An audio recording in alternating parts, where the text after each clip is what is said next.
Shkodra elektronike siguron finalen në Eurovision.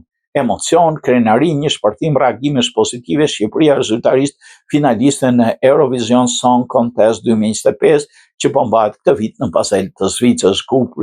Grupi Shkodra Elektronike, përfaqësuesit e Shqipërisë arritën sigurojnë një vend të merituar në finalen e madhe me performancën e tyre energjike dhe veçantë të këngës Zjerm gjatë të gjysmëfinales së parë të mbajtur dje.